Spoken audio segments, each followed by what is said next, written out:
கிறிஸ்து இயேசுவுக்குள் நம்மை தமது நித்திய மகிமைக்கு அழைத்தவராய் இருக்கிற சகல கிருபையும் பொருந்தின தேவன் தாமே கொஞ்ச காலம் பாடனுபவிக்கிற உங்களை சீர்படுத்தி ஸ்திரப்படுத்தி பலப்படுத்தி நிலைநிறுத்துவாராக. 1 பேதுரு 5:10. Price the Lord. இந்த காலை வேளையில் உங்களை சந்திக்கிறது மிகுந்த சந்தோஷம். நாம் தேவனுடைய குணாதிசயங்களை குறித்து நாம் தியானித்து வருகிறோம். வேத வசனத்தில் ஆண்டவருடைய குணாதிசயங்களை குறித்து வசனம் என்ன சொல்லுகிறது?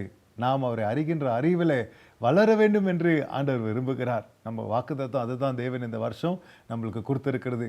அவர் அறிகின்ற அறிவில் நாம் வளரும் போது நாம் பலன் அடைந்து நாம் அதுக்கு ஏற்றபடி பராக்கிரமான காரியங்களை செய்ய ஆண்டவர் நம்மளை அளித்திருக்கிறாருங்க.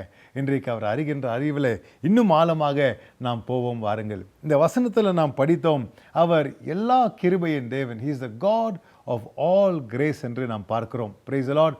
கிருபையை குறித்து அநேக விஷயங்களை நாம் பேசக்கூடும். தேவனுடைய கிருபை நிமித்தமாக நாம் முதலாவது ரட்சிக்கப்பட்டிருக்கிறோம். எபேசியர் 2வது அதிகாரம் 8வது வசனத்தில் பார்க்கிறோம், இது கிரியினால் அல்ல, தேவ கிருபையினால நம்ம ரட்சிக்கப்பட்டிருக்கிறோம். எபிரேயர் 13வது அதிகாரம் 9வது வசனத்தில் நாம் பார்க்கிறோம், இந்த கிருபையினால நம்ம நிலைநிறுத்தப்பட்டு இருக்கிறோம். அப்போஸ்தலர் 11வது அதிகாரம் 23வது வசனத்தில் பார்க்கிறோம், கிருபையினால நம்ம சுத்திகரிக்கப்படுகிறோம். 2 கொரிந்தியர் 12வது அதிகாரம் 9வது வசனத்தில் நாம் பார்க்கிறோம், கிருபையினால நாம் பலன் அடைகிறவர்களாக நாம் இருக்கிறோம். 2 கொரிந்தியர் 9வது அதிகாரம் 8வது வசனத்தில் நாம் திருப்பி பார்க்கிறோம், கிருபையினால நம்மளை ஆண்டவர் காப்பாற்றுகிறவராக, இட்ஸ் அ சஸ்டெய்னிங் கிரேஸ் தேவன் நம்மளுக்கு கொடுக்கிறவராக இருக்கிறார். அது மாத்திரம் அல்ல, 1 கொரிந்தியர் 15:10 நாம் பார்க்கிறோம், கிருபை நிமித்தமாக அவருக்கு சேவை செய்ய ஆண்டவர் நம்மளுக்கு கிருபை அளிக்கிறவராக இருக்கிறார். யோவான் 1வது அதிகாரம் 16வது வசனத்தில் நாம் பார்க்கிறோம், கிருபையினால நம்ம தேவைகளை ஆண்டவர் சந்திக்கிறவராக நம் தேவன் இருக்கிறார். Price the Lord. கிருபையினால தேவன் அநேக ஆசீர்வாதங்களை நம்மளுக்கு கொடுக்கிறவராக இருக்கிறாருங்க. ஒரு சிலது தான் நான் இங்கே காலை வேளையில் உங்களுக்கு சொல்ல முடிஞ்சிச்சு. இதெல்லாம் கேட்டு நாம் தேவனை துதிப்போம். அந்த கிருபை இருக்கிறதுனால தான் இன்னைக்கு நான் ரட்சிக்கப்பட்டிருக்கிறேன். நம் தேவன் கிருபை உள்ளவராக இருக்கிறதுனால தான் நான் தினந்தோறும் சுத்திகரிக்கப்பட்டு கொண்டிருக்கிறேன். நம் தேவன் கிருபை உள்ளவராக இருக்கிறதுனால தான் தினந்தோறும் பலத்தின் மேல் பலன் பெற்று கொண்டிருக்கிறேன். ஆவிக்குரிய மனுஷனில் உள்ளான மனுஷனுக்குள்ளாக ஒரு புது பலனை தேவன் கொடுத்து கொண்டு வருகிறார். கிருபையினால தான் நான் காப்பாற்றப்பட்டு கொண்டு இருக்கிற, கிருபையினால தான் என்னை ஆண்டவர் சீர்படுத்தி ஸ்திரப்படுத்தி நிலைநிறுத்தி என்னை ஆண்டவர் அவருடைய சாயலாக உருவாக்கி கொண்டிருக்கிறார். தேவ கிருபைக்காக ஒரு நிமிஷம் நம்ம எல்லாரும் ஆண்டவருக்கு ஸ்தோத்திரம் சொல்லுவோமா? நன்றி ஆண்டவரே, உம்முடைய கிருபைக்காக நன்றி அப்பா. நாம் பாடலை பாடுகிறோம், கிருபையால தான் நான் நிலை நிற்கிறேன் ஆண்டவரே. அந்த கிருபைக்காக நன்றி சொல்கிறோம். கிருபையின் தேவன் நம் தேவனாக இருக்கிறார். இது அவருடைய குணாதிசயங்க. அந்த குணாதிசயத்தினால நம்மளுடைய ஆசீர்வாதங்களை நம்ம பார்த்துருக்கிறோம். சுத்திகரிப்புன்றது ஆசீர்வாதம், ரட்சிப்புன்ற ஆசீர்வாதம், பலப்படுத்துகிற ஆசீர்வாதம், எவ்வளவோ நம்ம சொல்லலாங்க. இதெல்லாம் கிருபை நிமித்தம் தேவன் நம்மளுக்கு கொடுக்கிறதாக காணப்படுகிறது. தேவனுடைய கிருபைக்காக உண்மையா முழு இருதயத்தோடு நாம் தேவனுக்கு ஸ்தோத்திரத்தை செலுத்துகிறோம். அடுத்ததாக நாம் பார்க்கிறோம், ரோமர் 15வது அதிகாரம் 33வது வசனத்தில் தேவனை குறித்து நாம் அவருடைய குணாதிசயத்தை குறித்து இப்படி நாம் பார்க்கிறோம், சமாதானத்தின் தேவன் உங்கள் அனைவரோடும் கூட இருப்பாராக. ஆமென். நம் தேவன் சமாதானத்தின் தேவன். ஹல்லேலூயா. சமாதானம் வேற எங்கேயும் நம்ம தேடி போக முடியாதுங்க. பொருட்கள் நம்மளுக்கு சமாதானம் கொடுக்காது. நபர்களோடு இருக்கிறதுனால சமாதானம் கிடைக்காது. இன்றைக்கி சில பேர் சொல்கிறாங்க, எங்கள் ஊர்லேருந்து இன்னொரு ஊருக்கு வெக்கேஷனுக்காக போகிறோம். ஏன் போகிறீங்கன்னு கேட்டிங்கன்னா, ஒரு ரீசெட் ஆகணும். அதெல்லாம் நல்லது தான், ஆண்டவர் உண்டாக்குனது தான் இல்லைங்களா? ஆனால் சில பேர் நினைக்கிறாங்க, இப்படி ஊர் விட்டு ஊர் போகிறதுனால என்னுடைய பிரச்சனைகளுக்கு ஒரு தீர்வு கிடைக்கும், ஒரு சமாதானம் கிடைக்கும்ன்ட்டு. இல்லைங்க, சமாதானம் தேவனுடைய ஷாலோம் என்பது நாம் பார்த்தா, நான் ஏற்கனவே சபையில் சொல்லியிருக்கிறேன் இல்லைங்களா? எபிரேய பாஷையில் அதுடைய ஒரு பதத்துடைய அர்த்தத்தை எடுத்து பார்த்திங்கன்னா 4 பதம் இருக்குது. அதுக்கு அர்த்தம் to destroy the authority attached to chaos. நம்ம வாழ்க்கையில் கலக்கத்தை கொண்டு வருகிற, பிரச்சனைகளை கொண்டு வருகிற, ஒரு மனதிலே சோர்வையும் அழுத்தத்தை கொண்டு வருகிற அந்த அதிகாரத்தை அழிக்கிறது தான் ஷாலோம். ஹல்லேலூயா. தேவன் நம்மளுக்கு கொடுக்குற அந்த சமாதானம், அந்த ட்ராங்குவல் ஸ்டேட், அதில் நம்ம இல்லாமல் இருக்க ஒரு அதிகாரமே கிரியை செய்து கொண்டிருக்குது. ஒரு பிசாசின் சேனையே கிரியை செய்து கொண்டிருக்கிறது. பலவிதமான ஸ்ட்ரெஸ்ஸுகளை கொண்டு வந்து, பலவிதமான பாரங்களை கொண்டு வந்து நம்மளை மன அழுத்தத்துக்குள்ளேயும் வேதனைக்குள்ளே கொண்டு வந்து கொண்டிருக்கிறான். ஆண்டவர் சொல்லுகிறார், அந்த அதிகாரத்தை அழிக்கிறது தான் ஷாலோம். ஹல்லேலூயா. இன்றைக்கு இயேசு சொல்கிறார், என் சமாதானத்தை உங்களுக்கு நான் கொடுத்திருக்கிறேன் என்று. நம் தேவன் யாருங்க? அவரே சமாதானமாக இருக்கிறார். அவர் சமாதானம் சமாதானம் என்று சொல்லி வந்தார். யாருக்குங்க? துயரத்தில் இருக்கிற நம்மளுக்குங்க, பாரத்தை சுமந்து கொண்டு இருந்த நமக்குங்க, துக்கத்தில் வருத்தத்தில் இருந்த நம்மளுக்கு சமாதானம் சாந்தியும் கொடுக்கிற தேவன் நம் தேவனாக இருக்கிறார். ஹல்லேலூயா. இந்த காலை வேளையில் ஒரு சமாதானத்தை பெற்றுக்கொள்ளுங்க.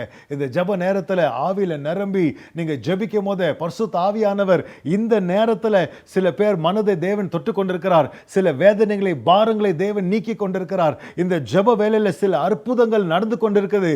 இந்த நேரத்தில் ஆண்டவருடைய சமூகத்தை நான் உணர்றேங்க. நீங்க ஜெபிக்கும் போது தேவனுக்கு இடம் கொடுக்கும் போது, ஆண்டவரே என் யோசனைகள் உங்க பாதத்தில் நான் வைக்கிறேன் ஐயா, நீங்க தான் எனக்கு பொறுப்பு உத்தரவாதத்தை எடுத்துக்கொண்டிருக்கிறீங்க, என் வாழ்க்கைக்கு நீங்க தான் நாயகன் ஆண்டவரே, இப்படி நீங்க சொல்லும் போது தேவ சமாதானம் உங்க உள்ளத்தை நிரப்புங்க.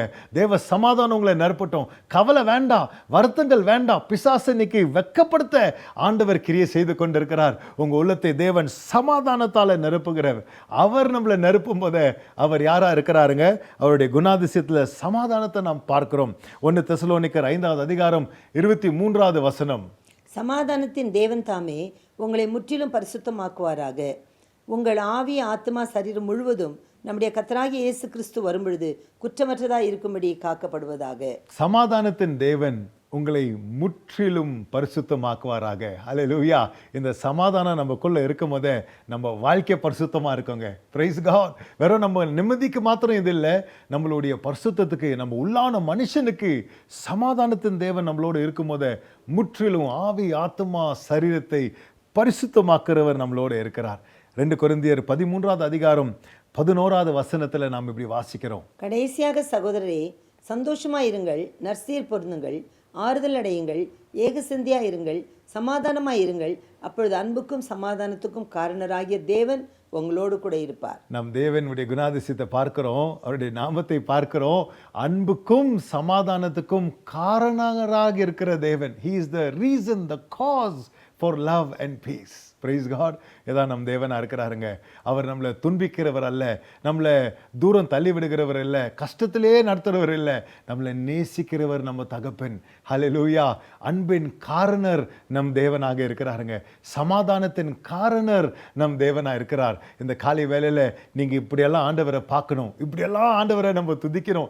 ஆண்டவரே, எங்களை நீர் அன்பு கூறுகிறீர், நீரே அன்பா இருக்கிறீர், எங்க இருதயத்தில் உங்க அன்பை ஊற்றிக்கொண்டு இருக்கிறீர், உமக்கு நாங்க நன்றி சொல்லுகிறோம் ஆண்டவரே என்று நம்ம ஆண்டவரை துதிக்கணுங்க. ஒருவேளை அன்பை உணராம நீங்க இருக்கலாம், இல்லைங்களா? என்னை யார் நேசிக்கிறாங்க என்ற கேள்வி உங்களுக்குள்ள இருக்கலாம். தேவன் உங்களை நேசிக்கிறார்.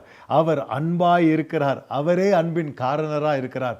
இதான் நம் தேவனா இருக்கிறார். கடைசியாக 2 கொரிந்தியர் 1வது அதிகாரம் 3வது வசனத்துல நாம் இப்படி வாசிக்கிறோம். நமது கர்த்தராகிய இயேசு கிறிஸ்துவின் பிதாவாகிய தேவனும் இரக்கங்களின் பிதாவும் சகலவிதமான ஆறுதலின் தேவனுமாய் இருக்கிறவருக்கு ஸ்தோத்திரம். ஹல்லேலூயா. இரக்கங்களின் பிதாவும் சகலவிதமான ஆறுதலின் தேவனாய் நம் தேவன் இருக்கிறார். இது அவர் குணாதிசயங்க.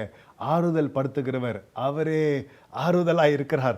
அவர் நம்மளோடு வரும்போது நாம் எங்க போனாலும், எந்த சூழ்நிலையுமே நம்ம காணப்பட்டாலும், எந்த எதிர்ப்பு நம்மளுக்கு விரோதமா வந்தாலும் நாம் அஞ்ச தேவையில்லை. ஏன்னா நம்ம ஆண்டவர் நம்மளுடைய ஆறுதலாய் இருக்கிறார். அவர் நம்மளை ஆறுதல் படுத்துறது போல மனுஷனுடைய வார்த்தைகள் ஆறுதல் படுத்தாது, பொருட்கள் ஆறுதல் படுத்தாது, உறவுகள் ஆறுதல் படுத்தாது. நம் தேவன் சகல விதமான ஆறுதலின் தேவன். இன்றைக்கு அந்த ஆறுதலின் தேவன் உங்க கரத்தை பிடிச்சிருக்கிறார். அந்த ஆறுதலின் தேவன் உங்களோடு இருக்கிறார். அவர் சமூகத்துக்குள்ள நாம் வாழ்ந்து கொண்டிருக்கிறோம். நித்திய பேரின்பங்களும் ஆசீர்வாதங்களும் நம்மளை கொடுத்து வழி நடத்தி கொண்டிருக்கிறார். இந்த காலை வேலையில உங்களுக்கு ஆறுதல் வேணுமா? சரியான இடத்துல இருக்கிறீங்க. இந்த ஜெப வேலையில தேவனுடைய ஆறுதலை நீங்க பெற்றுக்கொள்ளுங்க. அவர் அரவணிக்கிற தகப்பனாக இருக்கிறார். நாம் இந்த காலை வேளையில் ஜெபிக்க போகிறோம். சமாதானத்தின் தேவன், ஆறுதலின் தேவன், கிருபையின் தேவன். அவர் கிருபை நிமித்தமாக நாம் சுத்திகரிக்கப்பட்டு பலன் அடைந்து நாம் காக்கப்பட்டு அவருடைய கிருபை நிமித்தமாக நாம் எஸ்டாப்ளிஷ், நம்மளை நிலைநிறுத்துகிற தேவனாக நம் தேவன் இருக்கிறார். இந்த ஆசீர்வாதங்களை தேவன் நம்மளுக்கு கொடுத்திருக்கிறார். இந்த கிருபையின் தேவன், சமாதானத்தின் தேவன், அன்பின் காரணர், சமாதானத்தின் காரணர், எல்லா ஆறுதலின் தேவனை வாங்க நம்ம துதித்து ஆராதிச்சு நாம் ஜெபிப்போம். பிதாவே, உமக்கு நாங்கள் நன்றி சொல்லுகிறோப்பா. உம்முடைய நாமங்களை நாம் கவனித்து பார்த்து கொண்டு இருக்கிறோம். உம்முடைய குணாதிசயத்தை நாங்கள் கவனித்து பார்த்து கொண்டு இருக்கிறோம். எப்படியெல்லாம் எங்களை நேசித்து, எப்படியெல்லாம் எங்களோடு நீர் இருந்து, ஆண்டவரே உம்முடைய அன்பை எங்களுக்கு நீர் பாராற்றி, உம்முடைய சமாதானத்தை எங்களுக்கு கொடுத்து அப்பா, தினந்தோறும் கிருபையால் எங்களை இடைக்கட்டி பலப்படுத்தி எங்களை நீர் வழிநடத்தி வருகிறீரே, உமக்கு நாங்கள் நன்றி சொல்லுகிறோம்ப்பா. துக்க நேரத்தில், கஷ்ட நேரத்தில், உடைக்கப்பட்ட நேரத்தில் உங்கள் பிள்ளைகள் இருந்தால் இந்த காலை வேளையில் ஆண்டவரே எல்லா ஆறுதலின் தேவன் உங்கள் பிள்ளைகளை ஆறுதல் படுத்தி, ஆண்டவரே சில பேர் பயந்து இருக்கிறாங்க, என்ன செய்வோன்னு தெரியலையே, சில பேர் எங்களுக்கு விரோதமாக வந்திருக்கிறாங்களே என்ற சில கலக்கங்கள் மத்தியில் அப்பா, இந்த காலை வேளையில் ஆண்டவரே உம்முடைய வார்த்தையை, உம்முடைய வாக்குத்தத்தத்தை நாங்கள் பெற்றுக்கொள்கிறோம் ஐயா. ஆண்டவரே எல்லா ஆறுதலின் தேவன் எங்களை ஆறுதல் படுத்தி, எங்களை திடப்படுத்தி, எங்களை அரவணைத்து, பயப்படாதே திகையாதே உன்னோட நான் இருக்கிறேன் என்று சொல்லி எங்களை பலப்படுத்துகிற கர்த்தருக்கு ஸ்தோத்திரத்தை செலுத்துகிறோம் ஆண்டவரே. உம்மையே துதிக்கிறோம், ஆராதிக்கிறோம், உமக்கே ஸ்தோத்திர பலிகளை செலுத்துகிறோம்ப்பா. உம்முடைய நாமம் மகிமை பெறுவதாக. இதெல்லாம் இயேசுவின் நாமத்தில் நாங்கள் கேட்கிறோம்ப்பா. இயேசு நாமத்தில் ஜெபிக்கிறோம் ஜீவனுள்ள நல்ல பிதாவே. ஆமென், ஆமென். கர்த்தர் உங்க எல்லாரையும் ஆசீர்வதிப்பாராக.